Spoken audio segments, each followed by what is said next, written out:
hari igihe wabayemo umutima uguhagazemo, umutima ukaguhagararamo, hari n'igihe ubamo nyine umutima uguhagazemo kabisa, ubona ko uguhagazemo. Ariko nkuzaniye ijambo muri aya masaha rikubwira ngo ubwire umutima uwuhanurire, ubwire ngo umutima w'impagararamo, ubwire umutima utangariza umutima ati nubwo hari ibibazo byagatumye umutima umpagararamo, nubwo mbireba nkabona bihari, nubwo mbona intambara zihari, nubwo mbona ibibazo bihari, ariko nkuzaniye ijambo kuri aya masaha rikubwira ngo utangarize umutima wawe, utangarize umutima wawe. Mbesubiyemo utangarize ijambo rikomeye, ubwire ngo wimpagararamo, nubwo hari ibigaragara ko wakagombye kumpagararamo, ariko wimpagararamo kuko nzongera ngashima. Reka dusome ijambo ry'Imana dusanga ahangaha mu gitabo cya Zaburi ibice 42 n'umurongo wa 12. Turaza kuza gusimbuka dusome ijambo dusanga mu Migani, mu gitabo cy'Imigani ibice 14 n'umurongo wa 7. Reka dusome mu izina rya Yesu. Hari ijambo rivuze ngo mutima wanjye niki gitumye wiheba, niki gitumye umpagararamo, ujye utegereza Imana kuko nzongera kuyishima, niyo gakiza kanjye n'Imana yanjye. Amen. Mbere ko dusomera ijambo reka dusenge. Uri Imana, urahambaye, ufite imbaraga, ufite ubutware, ufite ubushobozi.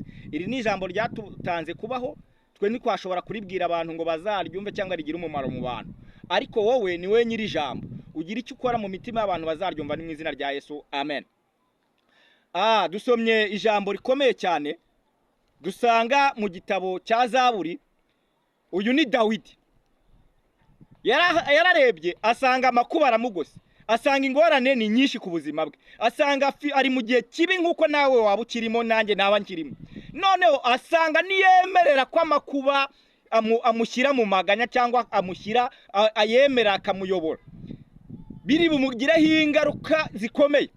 Ariko yibuka Imana ibasha gukora cyane, ahita ahanurira umutima, aravuga ngo wa mutima we, nubwo hariho ubukene, nubwo hariho intambara, nubwo hariho ibibazo, nubwo ubuzima bugoranye, ndagutangarije, ndaguhanuriye. Aravuga ngo niki gitumye wiheba. Noneho arebye bati kubona wihebye, ariko ukaba washyizeho n'ikindi kintu gikomeye cyo kumagaramo. Ngira ngo utangarize ko iyo umuntu yihebye n'uyu umuntu atambutse cyangwa bavuganye aramubona kubera ko aba yihebye. Ariko Dawidi we noneho umutima wavuye ku rwego rwo gutuma yiheba umushyira ku rwego rwo kumuhagararamo. Ngira ngo nkubwire ikintu gikomeye, buriya umutima uguhagazemo ntiwaryama, ntiwasinzira, nta bitotsi wagira. Noneho Dawidi aza kubona ibyo bintu biri mu bangabire cyane, atangariza umutima we. Imana ishimwe. Aravuga ngo wa mutima we, umva ijambo rikomeye, wimpagararamo, wimpagararamo, nubwo wihebye wimpagararamo. Bivuze iki? Ndagira ngo nkubwire ngo mu makuba yawe, mu ntambara zawe, mu bibazo byawe, ntuzatume umutima wawe utuma wiheba, ujye utangariza ijambo ry'ubuhanuzi, ubwire ngo wimpagararamo mu izina rya Yesu. Kubera iki? Noneho Dawidi arangiza avuga ijambo rikomeye, munkurikire. Arangije kubwira ngo wimpagararamo, amaze kuhanura ngo kuhanurira ngo wimpagararamo, ahita awubwira ijambo, arawubwira ngo umva mutima, umva ntega amatwi, ni wowe mbwira, yunyereka ko birangiye, yunyereka ko mpfuye, yunyereka ko nta byiringiro bigihari. Ahita awuhanurira, arawubwira ngo umva mutima wanjye, umva nkubwira ijambo ry'ubuhanuzi mutima, nubwo wowe wanyereka ko kupfa birangiye, ariko hari Imana izura. Nubwo wanyereka ko ubuzima bwanjye burangiye, hari Imana itangira ubuzima ikanabusoza. Nubwo wanyereka ko nta byiringiro bihari, hari Imana itanga ibyiringiro. Ahita awubwira ngo kuko nzongera gushima. Imana ishima. Buriya kugira ngo umuntu avuge ngo kuko nzongera gushima, akanawutangariza akawubwira ngo umutima wimpagararamo, akanawubwira ati mva mutima, ujye utegereza Uwiteka cyangwa Imana. Buriya ibintu byose washaka kugeraho, iyo ukuboko kw'Imana kutarabibonekamo ntubigeraho. Sinzi iryo jambo ni muri ryumvishije. Niyo mpamvu Dawidi yavuze ngo ujye utegereza Uwiteka kuko nzongera gushima. Kugira ngo ubwire umuntu cyangwa uvuge uhanurire umutima wawe ngo uzongera gushima, nuko hari n'ikindi gihe Imana yakoze. Imana ishimwe. Ndagira ngo ubwire ngo rero mu gihe cy'amakuba Satani ntakakuherane, ujye wongera wuze wibuke cyangwa wongere wisubiremo, wongere wibuke imirimo itangaje Imana yakoze. Noneho numara kuyibuka utangarize Shitani n'umutima washaka Satani yashaka kwinjiramo kugira ngo wihebe, ubwire ngo mutima wanjye w'impagararamo. Kubera Dawidi arangije aravuga ngo kandi mutima, umva ijambo ry'ubuhanuzi wa mutima we, wa muntu uri kunkurikiraho, umva ijambo ry'ubuhanuzi.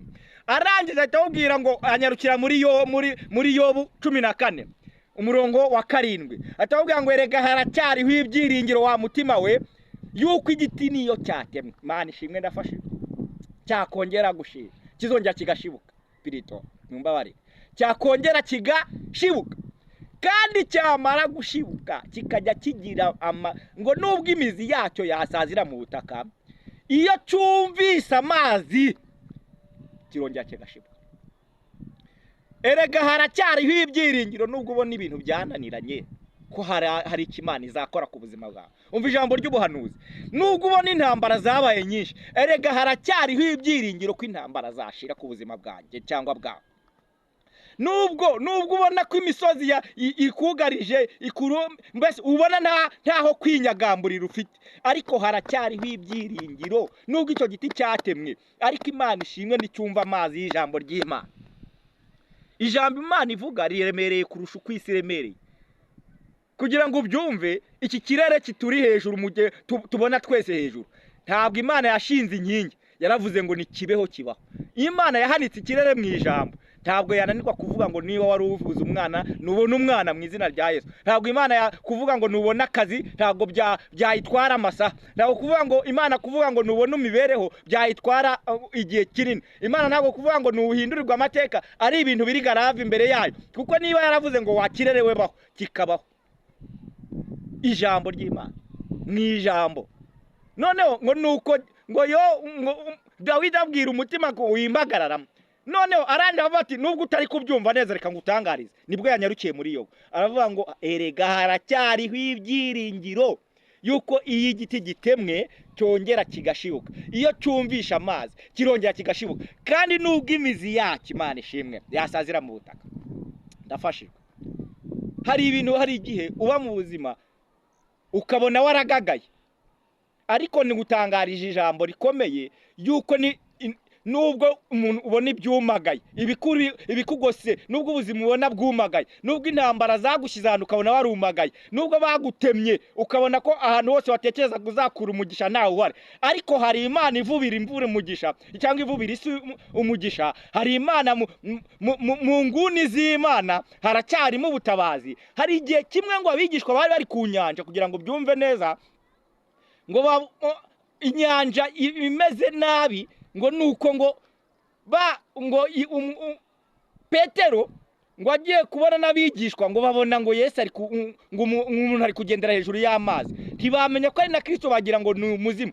Kwa dufite ikibazo cy'inyanja none hajemo n'umuzimu. Kristo ahita avuga ngo amahoro y'Imana abe muri mwe. Noneho ndashaka kukubwiramo icyo ku kantu, nuvuga ngo mu nzira batekerezaga ntabwo bari bazi ko Yesu yagendera hejuru y'amazi. Uzatera akantu niyo kaba koroshye gute hejuru y'amazi urebe ukuntu karigita, ariko kubera Imana ari Imana yagendeye hejuru y'amazi, ngo nuko ngo abahumurije bamenya ko ari Kristo. Shatse kukubwira iki rero, muri za nzira utatekereza, muri za nzira utajya ubona, haracyari inzira Imana ziriviyerije Imana yateguriye abantu bayo. Haracyari inzira z'ubutabazi. Erega haracyariho ibyiringiro nubwo watemwe, humura haracyariho ibyiringiro. Nubwo ubuzima bwagutemye, humura haracyariho ibyiringiro. Nubwo upfubyi bwagutemye, humura haracyariho ibyiringiro. Nubwo ubukene bwagutemye, humura haracyariho ibyiringiro. Nubwo ubukode ubona bukomeye, haracyariho ibyiringiro. Nubwo inzara ubona ari nyinshi, haracyariho ibyiringiro. Nubwo indwara ziri mu rugo rwawe ubona zikomeye, haracyariho ibyiringiro. Nubwo ugiye umaze igihe kinini ku gisasiro cy'uburwayi cyangwa mu bitaro, humura haracyariho ibyiringiro. Nubwo umaze igihe kinini mu bitaro, haracyariho ibyiringiro. Nubwo ubona uri muri koma, haracyariho ibyiringiro. Umva ubuhanuzi, haracyariho ibyiringiro yuko igiti iyo gitemwe cyongera kigashibuka. Imana ishimwe,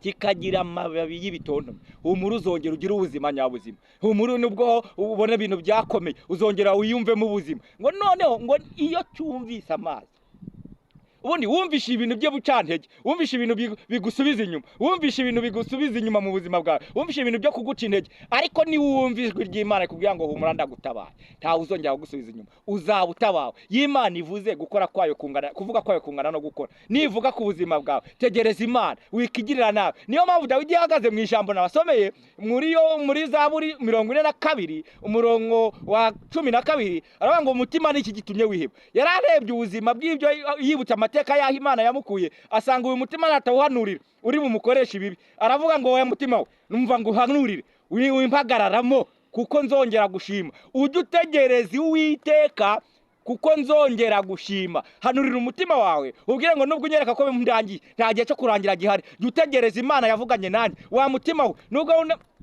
nubwo wari umpagazemo, ariko hanurira umutima wawe wari uguhagazemo, ubwire ngo nta gupfa guhari, hari ukubaho mu izina rya Yesu. Ubwire ngo nta kugumirwa guhari, hari ugushaka mu izina rya Yesu. Ubwire ngo nta gupfakara bihari, hari ukubana n'umutware wanjye mu izina rya Yesu. Umutima wawe uhanurire ubwire ngo abana banjye baziga mu izina rya Yesu. Nubwo wanyereka ko igihe cyo kwiga kigeze nkaba nta minerivare, kaba ntaho nayikura, ariko wa mutima we uhanurire ubwire ngo abana bagiye kwiga mu izina rya Yesu. We mpagararamo kuko iyantabaye hashize n'ubundi iracyakora, iyandengeye hashize n'ubundi iracyakora, iyandengeye hashize n'ubundi iracyakora.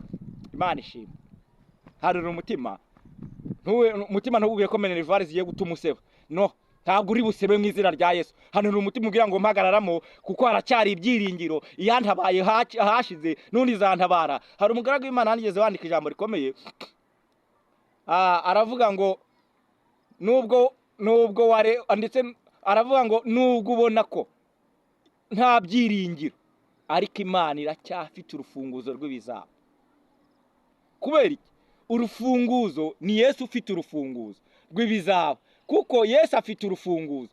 Ntiwishwe n'amaganya, Yesu afite urufunguzo. Ntiwishwe n'ibibazo, Yesu afite urufunguzo. Ntiwishwe n'ubukene, Yesu afite urufunguzo. Ntuterwe ubwoba n'intambara, Yesu afite urufunguzo. Ntuterwe ubwoba n'umusozi, Yesu afite urufunguzo. Ntuterwe ubwoba n'intambara zikugose, Yesu afite urufunguzo. Ntuterwe ubwoba n'ubukene ubona bukubayeho akaramata, Yesu afite urufunguzo. Ntuterwe ubwoba n'intambara zose uri kunyuramo nge ntanabasha kumenya aho nkurikiye, Yesu afite urufunguzo. Wowe icyo ngusaba, turiza Uwiteka wihanganye, tegereza Uwiteka wihanganye. Iyagutabaye cyagi iracyakora, iyakurengeye cyagi iracyakora, iyakuvanye muri bwa buzima iracyakora, iyagutabaye ubona wari urangiye burundu iracyakora. Ntuterwe ubwoba n'ibikugose, tangariza umutima ubwire ngo wimpagararamo.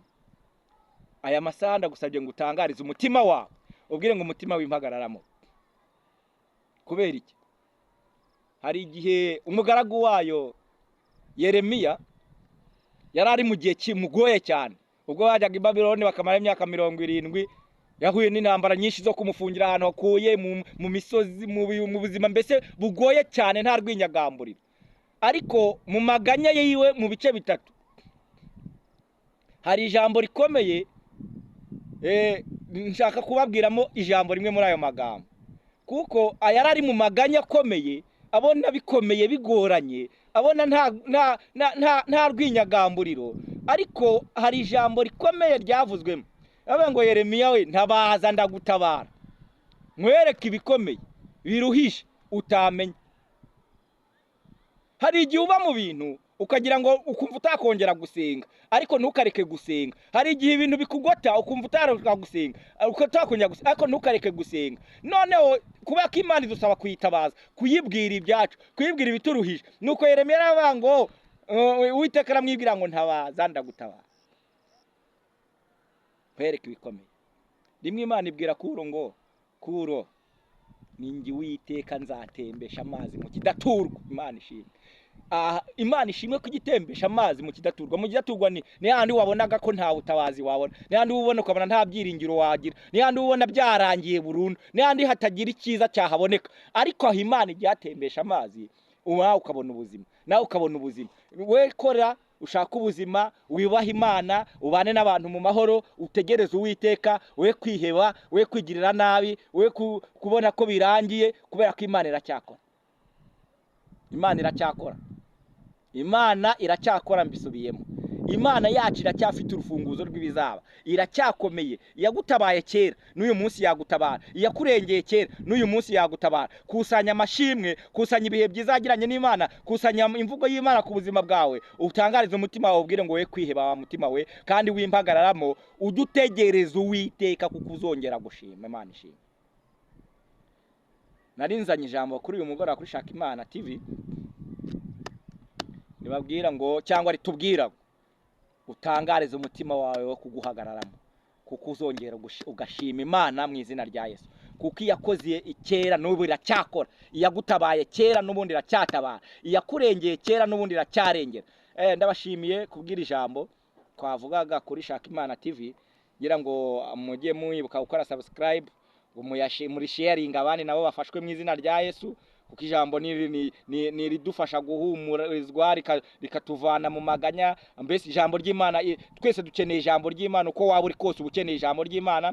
Kuri sharinga nta kimwaro biteye, gukora subscribe ku by'Imana ntacyo biteye, dore ko hari n'abarikora ku bindi, ariko gukora subscribe cyangwa ugasharinga abantu ijambo ry'Imana nta kimwaro biteye. Mujye dusangira ijambo ry'Imana, kugira ngo kandi niturishyira kuri channel yitwa Shaka Imana TV ribagereho, muribonere ku gihe, mujye mufashwa mu izina rya Yesu. Reka rero dusenge dushima Imana, kandi mbasaba kujya mukurikira ijambo ry'Imana, kuko ijambo ry'Imana n'ubuzima, ijambo ry'Imana n'ubuzima.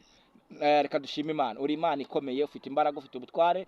Iri ni ijambo ryawe twavugaga, ritubwira ngo dutangarize imitima ye kuduhagararamo, nubwo Minervari tugeze zikaba tubona nta nzira zihari, ariko umutima tuwutangarije kutagomba kuduhagararamo, kuko iyo dutabaye kera none iracyadutabara. Kandi nawe utangarize umutima wawe, uhanurire ko nta mpamvu yo guhagararamo, kuko Imana yagutabaye n'ubundi iracyatabara.